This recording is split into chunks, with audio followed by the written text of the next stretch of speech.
Throughout his presidential campaign and even after being elected, Donald Trump has used Christmas in order to galvanize support from one particular group. Trump claims that he's taken back the Christian holiday and has made it possible for people to say Merry Christmas again, and has also stated that too much political correctness in the U.S. has prevented Christians, particularly evangelicals, from expressing their religious beliefs. But does Trump truly represent the evangelical Christian in America? And how much of a role does faith play in politics?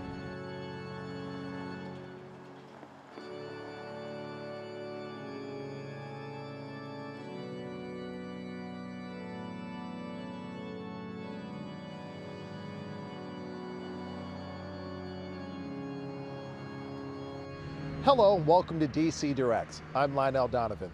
Here we break down some of the big issues in the U.S. political landscape, but we want you to weigh in. So feel free to follow us on Twitter, Facebook, and YouTube at TRT World. And reach out to us with the hashtag DC Direct and be a part of the conversation. In today's show, we'll be talking about Trump's relationship with evangelicals and faith-based politics.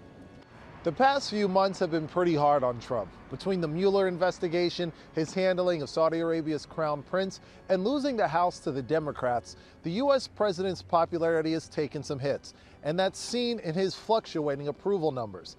But one group has consistently stayed by Trump's side throughout all of it: evangelical Christians.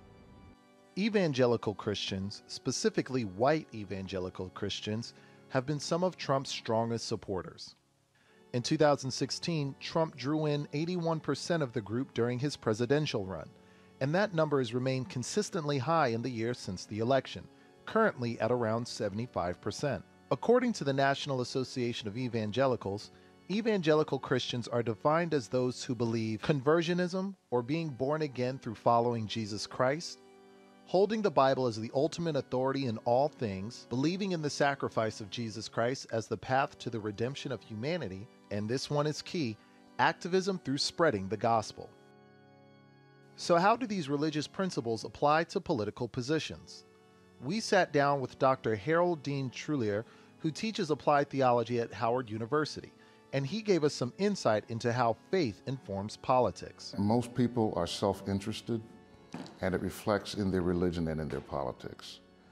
And so what tends to happen is where somebody sees their own interest lines up with their religious faith and lines up with their politics, they try to blend them. People will say things like, I believe in the separation of religion and politics, I believe in the separation of church and state, but our behavior says something very different. How should churches and faith leaders respond when they see politicians basically co-opting their messages and creating this image in order to appeal to their base, like, for example, with Trump and evangelical Christians? Well, it's a perfect example of Christians, evangelicals in this case, squeezing their theology, right?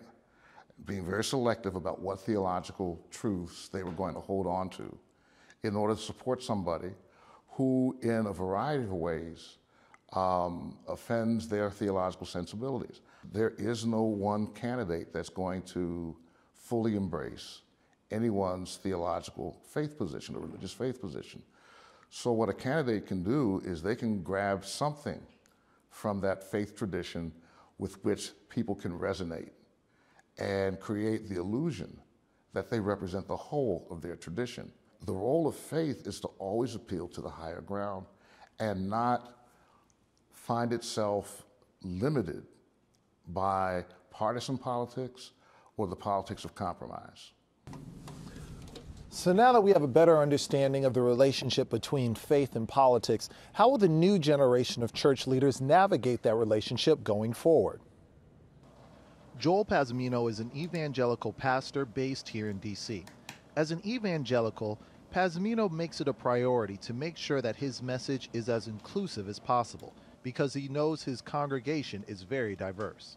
With evangelicalism never really became a denomination of sorts. You're not an evangelical as opposed to being a Catholic or as opposed to being a Presbyterian. As a matter of fact, certain branches of the Presbyterian denomination we cannot see as evangelical. So there's certain branches of the Methodist denomination are kind of seen as evangelical. It's kind of like a very nebulous umbrella that encompasses a chunk of the Protestant movement.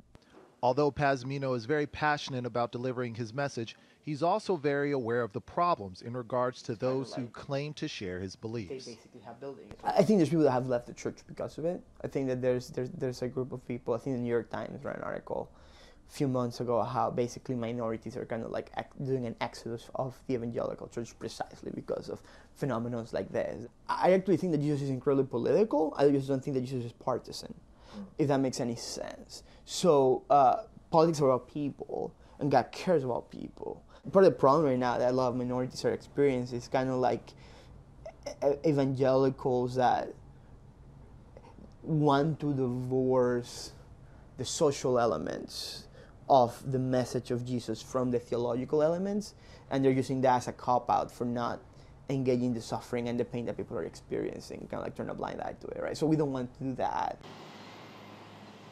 Faith plays a vital role in many people's lives and serves as a base for what they believe in. Many politicians are aware of this and will try to mirror the beliefs of who they're talking to in order to gain their support. But what happens when what a politician says doesn't match with what they do? And how should church leaders respond when they see their faith being co-opted? These are questions that church leaders will have to answer in this new political climate. Well, that's all the time we have for today in DC Direct, but please be sure to follow us on Twitter, Facebook, and YouTube at TRT World, and reach out to us with the hashtag DC Direct and let us know what you think about faith-based politics and how much of a role religion should play in the political landscape. Until next time, I'm Lionel Donovan.